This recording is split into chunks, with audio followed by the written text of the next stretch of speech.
कहानी शुरू होती है माइकल ओहर से, जो एक काला लड़का है और जिसकी जिंदगी हमेशा मुश्किलों से भरी रही। बचपन का ज्यादातर समय उसने शेल्टर होम और सड़कों पर गुजारा। एक दिन वो अपने दोस्त स्टीवन और उसके पिता बिग टोनी के साथ एक क्रिश्चियन स्कूल जाता है, जहां स्पोर्ट्स प्रोग्राम भी चलता है। उम्मीद ये है कि उन्हें वहां एडमिशन मिल जाए। दूसरी तरफ बिग टोनी कोच से बात करने चला जाता है, जबकि दोनों लड़के बास्केटबॉल कोर्ट को देखते हैं। वहां कई गेंदें रखी हैं और हैरानी की बात यह है कि किसी ने उन्हें चुराया तक नहीं, यहां तक कि उन्हें ताला भी नहीं लगाया गया। ये देखकर माइकल मजाक में कहता है, सफेद लोग सच में पागल होते हैं। इधर कोच और टोनी की बात होती है।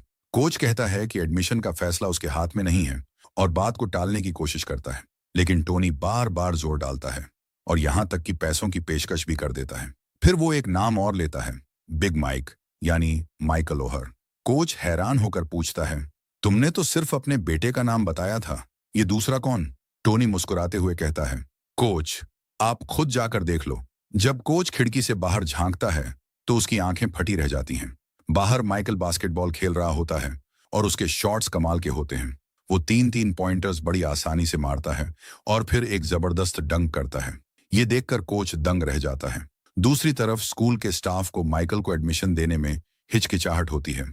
उसकी उम्र तक किसी को सही से पता नहीं, न तो कोई आधिकारिक रिकॉर्ड है, न सही कागजात, और सबसे बड़ी समस्या, उसका IQ 80 से भी कम है।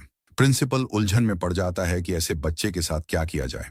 तभी कोच उन्हें याद दिलाता है, ये एक क्रिश्चियन स्कूल है और हमें हर बच्चे की मदद करनी चाहिए। अगले दिन माइकल स्कूल पहुंचता है, वही पुरानी शर्ट और फटी हुई जूतियां पहने हुए। जैसे ही वो क्लासरूम में घुसता है, सबकी नजरें उस पर टिक जाती हैं। टीचर क्लास से कहती हैं, ये माइकल ओहर है, ये नया है यहाँ, उम्मीद है तुम सब इसे अपनापन महसूस कराओगे। टीचर माइकल को सीट पर बैठने को कहती है और सभी बच्चों को एक टेस्ट देती है ताकि उनका ज्ञान परखा जा सके। लेकिन माइकल इधर उधर देखता रहता है, उसे कुछ समझ नहीं आता।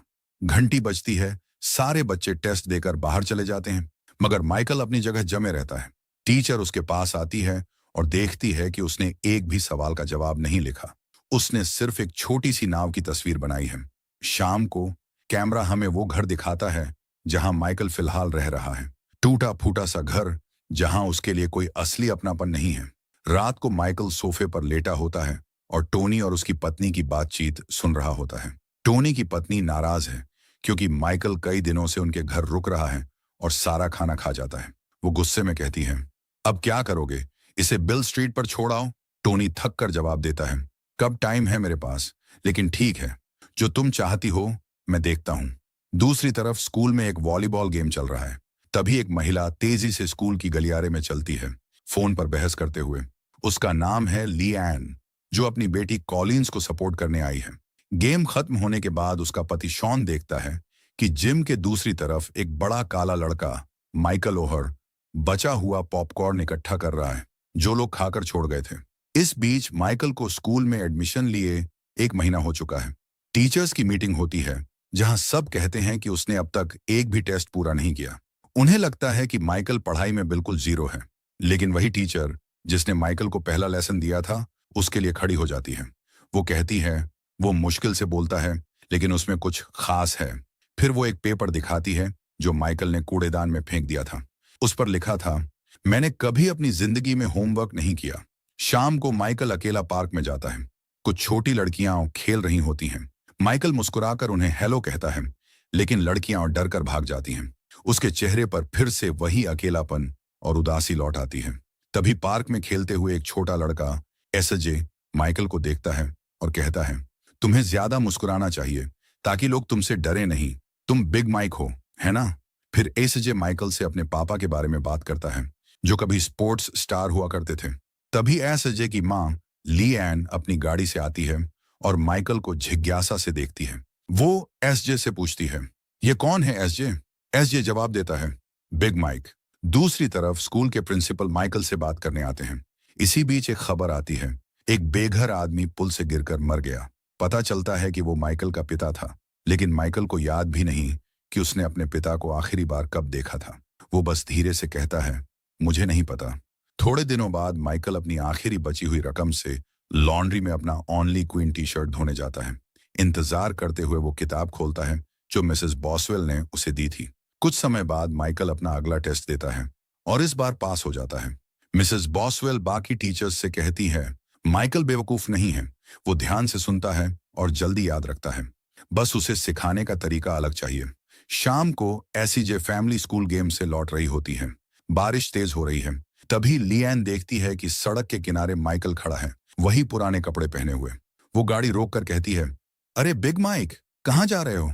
माइकल धीरे से जवाब देता है, जिम। पता चलता है कि उसे जिस घर में रखा गया था वहां से निकाल दिया गया है। वो स्कूल के जिम में सोने जा रहा है क्योंकि वहां गर्मी है। लिएन थोड़ी दूर तक गाड़ी ले जाती है, फिर अचानक समझती है कि माइकल के पास रात बिताने के लिए कोई जगह नहीं है। वो अपने पति से कहती है, गाड़ी मोड़ो। फिर वो माइकल के पास जाकर पूछती है, तुम्हारे पास ठहरने की कोई जगह है? माइकल सिर हिलाता है। ये सुनकर लिएन फैसला करती है कि वो माइकल को अपने घर ले जाएगी। जब गाड़ी उनके घर पहुंचती है, माइकल खिड़की से देखता है। उसके सामने एक बहुत बड़ा खूबसूरत मैंशन है। शायद उसने पहली बार ऐसा घर देखा था। दरवाजा खुलते ही कॉलिंस चौंक जाती है, लेकिन कुछ कहती नहीं। लिएन माइकल को लिविंग रूम के सोफे पर सुला देती है। उस रात लिएन और उसका पति शॉन सोचते हैं, क्या हमने सही किया? अगर ये लड़का हमें लूट ले तो? अगली सुबह लिएन नीचे आती है और देखती है कि बिस्तर साफ सुथरा है और माइकल कहीं नहीं दिखता। वो तुरंत बाहर भागती है और उसे रोक लेती है। फिर मुस्कुराते हुए कहती है, थैंक्स गिविंग हमारे साथ मनाओगे? दूसरी तरफ घर में सब लोग सुपर बाउल मैच देख रहे होते हैं। लिएन रसोई में एक शानदार दावत तैयार करती है। इतनी डिशेज जिनका नाम भी माइकल ने शायद पहले कभी नहीं सुना। सब लोग अपनी प्लेट में खाना भरते हैं और टीवी के सामने लौट जाते हैं, लेकिन माइकल चुपचाप डाइनिंग टेबल पर बैठता है। लिएन ये देखती है और तुरंत टीवी बंद कर देती है। फिर सबको बुलाती है, खाना डाइनिंग टेबल पर खाओ। सब मिलकर हाथ पकड़ते हैं और खाने से पहले प्रार्थना करते हैं। माइकल के लिए यह सब बिल्कुल नया अनुभव है। डिनर के बाद लिएन उसकी पुरानी और घिसी हुई शर्ट देखती है और कहती है, कल हम तुम्हारे लिए नए कपड़े खरीदेंगे। अगले दिन वो अपना वादा निभाती है और माइकल को शॉपिंग के लिए ले जाती है। एक प्लास्टिक बैग में रखा एक पुराना टी शर्ट उसका पूरा वार्डरोब नहीं हो सकता, लेकिन माइकल कहता है, मेरे कपड़े हैं मेरे पुराने घर में। गाड़ी चलाते हुए लिएन पूछती है, ऐसी कोई बात है जो मुझे तुम्हारे बारे में पता होनी चाहिए? माइकल शांत स्वर में सिर्फ एक बात कहता है, मुझे बिग माइक कहलाना पसंद नहीं है। ये सुनकर लिएन चुप हो जाती है। थोड़ी देर बाद गाड़ी उस गरीब और खतरनाक इलाके में पहुंचती है जहां माइकल बड़ा हुआ था। यही उसकी पुरानी जिंदगी थी, जहां उसकी परेशानियों से भरी माँ भी रहती थी। माइकल के कुछ पुराने सामान भी वहीं थे। जैसे ही चमचमाती मर्सिडीज उस मोहल्ले में रुकती है, आसपास के लोग उसे घूरने लगते हैं। माइकल तुरंत लिएन से कहता है, आप यहीं रुकिए, मैं अंदर खुद जाऊंगा। लिएन गाड़ी में बैठी रहती है। अंदर जाते ही मोहल्ले का एक गैंग लीडर माइकल को रोकता है, लेकिन माइकल किसी से बात नहीं करता, बस एक लड़के डेविड से बात करता है। माइकल अपने पुराने घर के दरवाजे पर पहुंचता है, जहां एक नोटिस लगा है, आपको निकाल दिया गया है। घर बंद पड़ा है। उसे नहीं पता कि उसकी माँ कहाँ चली गई। ये देखकर उसका दिल टूट जाता है। वो पीछे की तरफ जाकर चुपचाप बैठ जाता है, जहां लिएन उसे देख भी नहीं सकती। कुछ देर बाद वो वापस गाड़ी में लौटता है और मुस्कुराकर झूठ बोलता है, शायद वो किसी अच्छे घर में चली गई होगी। इसके बाद दोनों बड़े साइज वाले कपड़ों की दुकान पर जाते हैं। वहां कपड़ों का कलेक्शन बहुत कम है, लेकिन लिएन माइकल को कहती है, तुम्हें जो अच्छा लगे वो चुनो। फिर उसे सिखाती है, कपड़ा लेने से पहले सोचो कि जब तुम ये पहनोगे तो खुद से पूछना, क्या ये मैं हूं? माइकल एक चमकीली धारीदार शर्ट उठाता है। लिएन मुस्कुराती है और कहती है, यही पसंद है तुम्हें? ठीक है, फिर यही लो। अगले दिन लिएन बच्चों को स्कूल छोड़कर आती है। अब हमें दिखता है कि माइकल भी यहाँ एडजस्ट होने लगा है। रात को सोने से पहले लिएन माइकल से पूछती है, क्या तुम लंबे समय तक हमारे साथ रहना चाहोगे? अगर हाँ, तो मैं तुम्हारे लिए एक सही कमरा तैयार करूंगी, क्योंकि तुमने तो हमारा सोफा पहले ही तोड़ दिया है। माइकल कहता है, मुझे कहीं और नहीं जाना। अगले दिन लिएन स्कूल जाती है और वहां माइकल की टेस्ट रिपोर्ट देखती है। पढ़ाई में उसकी क्षमता सिर्फ 5% है, लेकिन एक चीज में वो 98% है, प्रोटेक्टिव इंस्टिंक्ट, यानी सुरक्षा करने की ताकत। इसके बाद लिएन उसके लिए एक बड़ा बेडरूम तैयार कराती है। अब माइकल के पास अपनी जिंदगी में पहली बार खुद का कमरा और बिस्तर है। वो बहुत इमोशनल हो जाता है और कहता है कि उसने कभी अपना बिस्तर तक नहीं देखा। लिएन ये सुनकर दूसरे कमरे में जाकर चुपचाप रो पड़ती है। स्कूल में माइकल की पढ़ाई भी धीरे धीरे सुधरने लगती है और जब उसके ग्रेड अच्छे हो जाते हैं तो उसे फुटबॉल ट्राईआउट्स में हिस्सा लेने का मौका मिल जाता है। ये खुशी मनाने के लिए परिवार उसे एक शानदार रेस्टोरेंट में ले जाता है। वहां माइकल एक वर्कर को पहचानता है और उसे गले लगा लेता है। पता चलता है कि वो उसका भाई मार्कस है, जिसे उसने बचपन से नहीं देखा था। रात को लिएन बच्चों को सोने से पहले कहानी सुनाती है। माइकल के लिए यह पहली बार है जब किसी ने उसे कहानी सुनाई। लिएन मानती है कि उसने सिर्फ माइकल की जिंदगी नहीं बदली, बल्कि उसकी वजह से उसकी अपनी जिंदगी भी बदल गई है। दूसरी तरफ वक्त बीतता है और अब क्रिसमस आ जाता है। लिएन और उसका परिवार एक हॉलिडे फोटो कार्ड भेजते हैं, जिसमें अब माइकल भी उनके साथ है। लेकिन कुछ रिश्तेदारों को यह बात अजीब लगती है। एक रिश्तेदार सीधा पूछता है, क्या तुम्हें पता है कि तुम्हारे क्रिसमस कार्ड में एक काले रंग का लड़का है? लिएन की अमीर सहेलियां भी माइकल का मजाक उड़ाती हैं। वे उसे किंग कॉर्न कहती हैं और ताना मारती हैं कि लिएन सिर्फ अपनी गिल्ट मिटाने के लिए उसकी मदद कर रही है। कोई पूछता है, क्या तुम्हारी बेटी उसके साथ एक ही छत के नीचे सुरक्षित महसूस करती है? क्योंकि उनके हिसाब से बड़े कद काठी के काले लड़के खतरनाक होते हैं। लेकिन लिएन उन्हें जवाब देती है, नहीं, ये लड़का मेरी जिंदगी बदल रहा है, और सबको शर्मिंदा कर वहां से निकल जाती है। दूसरी तरफ लिएन अपनी बेटी कॉलिंस से बात करती है। कॉलिंस कहती है कि उसे माइकल के साथ रहने में कोई डर नहीं लगता, लेकिन स्कूल में लोग उसके बारे में बहुत बुरी बातें कहते हैं। अगले दिन माइकल फिर से उसी पार्क में बच्चों के बीच जाता है। इस बार बच्चे डरते नहीं, बल्कि उससे झूले पर धक्का देने को कहते हैं। वहीं लाइब्रेरी में कॉलिंस अपने दोस्तों को छोड़कर माइकल के पास जाकर बैठती है, ताकि सबको एक मैसेज मिले कि वो उसके साथ खड़ी है। दूसरी तरफ अब समय है माइकल की पहली फुटबॉल प्रैक्टिस का। उसके बड़े और ताकतवर शरीर के कारण वो एक खिलाड़ी को जोर से जमीन पर गिरा देता है। लेकिन एक दिक्कत है, माइकल को फुटबॉल के नियमों की बिल्कुल जानकारी नहीं। वो बार बार गलतियां करता है और मैदान पर ध्यान देने के बजाय उड़ते हुए गुब्बारे देखता रहता है। बाकी फॉस्टर बच्चे मैदान पर गुस्सा निकालते हैं, लेकिन माइकल बहुत जेंटल है। वो तो किसी मक्खी को भी नुकसान नहीं पहुंचाएगा। कोच कहता है, अगर उसने जल्दी सुधार नहीं किया तो उसका फुटबॉल करियर खत्म है। तब छोटा एसीजे खुद माइकल को ट्रेनिंग देने की जिम्मेदारी लेता है। अब माइकल बाकी एसजे फैमिली की तरह फिट और एथलेटिक बनना चाहता है। वो जमकर ट्रेनिंग करता है ताकि सबको प्राउड कर सके। एक दिन वो लिएन से कहता है कि उसे ड्राइविंग लाइसेंस चाहिए। ड्राइव करने के लिए नहीं, बस इसीलिए कि उसके पास कोई पहचान हो। लेकिन सिस्टम में माइकल का कोई रिकॉर्ड नहीं था, यानी उसका असली नाम भी पक्का नहीं था। शायद उसका असली नाम ही कुछ और है।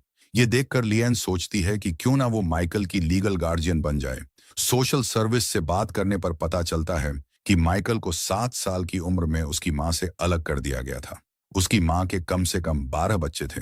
माइकल पहले से ही स्टेट का वार्ड है, यानी किसी की परमिशन की जरूरत नहीं। लेकिन लिएन को यह ठीक नहीं लगता। वो खुद माइकल की मां से मिलने जाती है। माइकल की मां हैरान रह जाती है ये सुनकर कि माइकल किसी नए परिवार के साथ रह रहा है। वो सोच रही थी कि लिएन सिर्फ केस वर्कर है। ये जानकर वो रो पड़ती है कि एक अजनबी ने उसके बेटे की देखभाल बिना किसी उम्मीद के की। वो बताती है कि माइकल का असली नाम माइकल विलियम्स है। जब लिएन कहती है कि क्या वो माइकल से मिलना चाहेंगी, उसकी मां मना कर देती है। बाद में फैमिली मीटिंग में लिएन पूछती है कि क्या माइकल को ये सब ठीक लगता है। माइकल मुस्कुराकर कहता है, मैं तो सोचता था मैं पहले से ही फैमिली का हिस्सा हूं। कुछ समय बाद माइकल को ड्राइविंग लाइसेंस मिल जाता है और उसके साथ गिफ्ट में एक नई पिकअप ट्रक भी। एसीजे अब भी उसे फुटबॉल की ट्रेनिंग देता है, मसाले के डिब्बों से खेल की स्ट्रेटेजी समझाते हुए। एक दिन एसजे अपनी मम्मी से जिद करता है कि माइकल उसे वीडियो गेम लेने के लिए स्टोर तक ले जाए। दोनों मजे कर रहे होते हैं, लेकिन माइकल ड्राइविंग में नया है और जल्दी डिस्ट्रैक्ट हो जाता है। तभी सामने से एक ट्रक आ जाता है और गाड़ी टकरा जाती है। लिएन को पता चलता है कि बच्चों का एक्सीडेंट हुआ है। वो तुरंत पहुंचती है। गाड़ी बुरी तरह से टूट चुकी होती है। माइकल सड़क किनारे बैठा उदास होता है। लेकिन अच्छी बात यह कि किसी को बड़ी चोट नहीं लगी, सिर्फ एसीजे के होंठ पर हल्की चोट आती है। पुलिस लिएन को बताती है कि बच्चों को आगे बैठाना कितना खतरनाक होता है, क्योंकि एयरबैग इतनी ताकत से खुलता है कि बच्चे की हड्डियां तक तोड़ सकता है। लेकिन एसजी बच जाता है क्योंकि माइकल ने झट से अपना हाथ आगे कर उसे बचा लिया था। एक्सीडेंट के बाद समय बीतता है। एसीजे माइकल की प्रैक्टिस रिकॉर्ड करता है ताकि उसकी गलतियां पकड़ सके, लेकिन माइकल अभी भी मैदान पर स्ट्रगल कर रहा होता है। कोच बार बार समझाने की कोशिश करता है, लेकिन माइकल समझ नहीं पाता।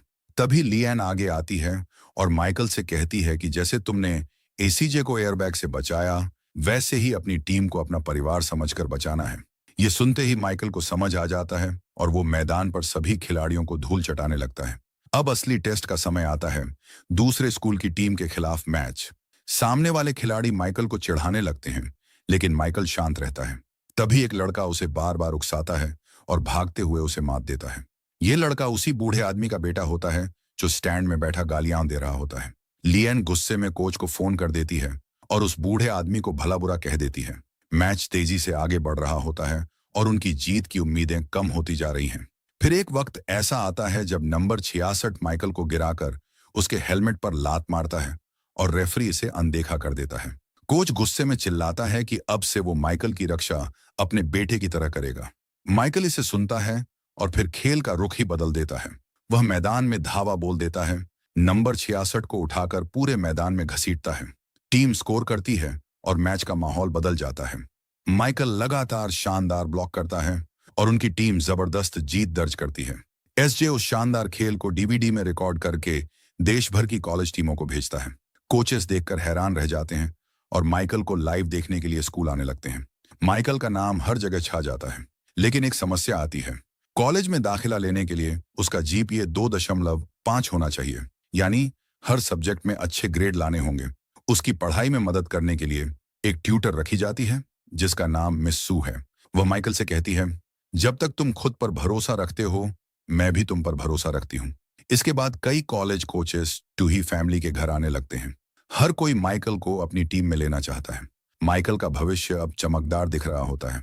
दूसरी तरफ लिएन माइकल को ओले मिस कॉलेज में भेजना चाहती है, लेकिन माइकल का मन टेनेसी की तरफ झुक रहा है। लिएन ये सुनकर परेशान हो जाती है क्योंकि उसे टेनेसी टीम बिल्कुल पसंद नहीं। तभी वो एक चाल चलती है और अपनी दोस्त मिस सू को कहती है कि माइकल को डराने के लिए एक झूठी कहानी सुनाओ। मिस सू माइकल से कहती है कि टेनेसी के मैदान के नीचे एफबीआई लाशें छिपाती हैं। ये सुनकर माइकल डर जाता है और आखिरकार ओले मिस को चुन लेता है। लेकिन मुसीबतें यहीं खत्म नहीं होती। एक टीचर माइकल को अच्छी ग्रेड देने से इनकार कर देता है और कहता है कि बिना एक बेहतरीन निबंध लिखे ग्रेड नहीं मिलेगा। उस रात शॉन माइकल को हिम्मत देता है और कहता है कि अपना दिल खोल कर लिखो। माइकल अपनी जिंदगी के लोगों को धन्यवाद देते हुए एक दिल छू लेने वाला निबंध लिखता है। इसी निबंध की वजह से उसका ग्रेड बढ़ जाता है और उसका जीपीए 2.5 से ऊपर हो जाता है। अब वो कॉलेज में दाखिला लेने के काबिल हो जाता है। लेकिन एक और बड़ा झटका आता है। एनसीएए की एक जांच अधिकारी माइकल को बुलाती है। उसे शक है कि टूही परिवार ने माइकल को सिर्फ इसलिए अपनाया ताकि वो ओले मिस की टीम के लिए खेले। ये बात सुनकर माइकल अंदर से टूट जाता है। उसे लगता है कि लिएन और उसका परिवार उससे सिर्फ अपने फायदे के लिए प्यार दिखा रहे थे। वो गुस्से में घर छोड़ देता है और अब उसका भरोसा टूट चुका है। दूसरी तरफ उसी रात माइकल घर नहीं लौटता। लिएन परेशान हो जाती है और सोचती है कि कहीं उसने माइकल पर अपनी मर्जी तो नहीं थोप दी। उधर माइकल अपनी मां को खोजने पुराने इलाके में पहुंचता है, लेकिन वहां उसकी मुलाकात एक गैंग लीडर से होती है। वो माइकल को एक ड्रग्स वाले घर में ले जाता है और कहता है कि उसकी मां यहां आने वाली है। वहीं माइकल को पता चलता है कि उसका भाई डेविड स्कूल छोड़कर गैंग में शामिल हो चुका है। तभी एक बदमाश लिएन और उसकी बेटी को लेकर गंदी बातें करने लगता है। माइकल चुपचाप निकलने की कोशिश करता है, लेकिन गैंग लीडर उसे बंदूक दिखाकर धमकाता है। माइकल डरता नहीं, बल्कि उन सबको बुरी तरह पीट देता है। उसी वक्त उसे अपने बचपन की याद आती है, जब उसे 7 साल की उम्र में परिवार से अलग कर दिया गया था। माइकल तय कर लेता है कि वो अब इस जिंदगी में वापस नहीं जाएगा। उधर लिएन भी उसे ढूंढते हुए उसी इलाके में पहुंच जाती है। गैंग लीडर उसे भी धमकाने की कोशिश करता है, लेकिन लिएन निडर होती है क्योंकि वो हमेशा अपने बैग में पिस्टल रखती है। वो बिना डरे वापस गाड़ी में बैठती है। तभी माइकल का फोन आता है और बताता है कि वो पास के लॉन्ड्री पर है। लिएन वहां पहुंचती है। इसी दौरान वो सोचती है कि क्या उसने सच में माइकल से उसकी इच्छा पूछी। आखिरकार वो माइकल से कहती है कि अगर उसे टेनेसी पसंद है तो वही चुने, ये उसका फैसला है। लेकिन माइकल ओले मिस को ही चुनता है क्योंकि वहां उसके सारे अपने हैं और वो परिवार के करीब रहना चाहता है। दूसरी तरफ वक्त आता है माइकल को कॉलेज भेजने का। लिएन की आंखों में आंसू आ जाते हैं और वो कार में छिपकर रोने लगती है, लेकिन माइकल उसे बाहर बुलाता है और गले लगा लेता है। लिएन को याद आता है कि उसने एक बार एक छोटे से आर्टिकल में पढ़ा था, एक 21 साल का एथलीट जिसके माता पिता नहीं थे, गैंग फाइट में मारा गया।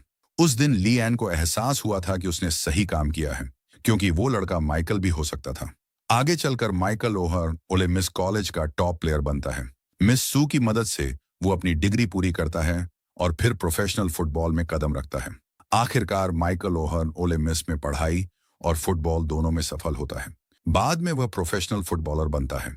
ये कहानी दिखाती है कि सही मौका और प्यार से किसी की जिंदगी पूरी तरह बदल सकती है, और इसी सीन के साथ ये फिल्म खत्म हो जाती है।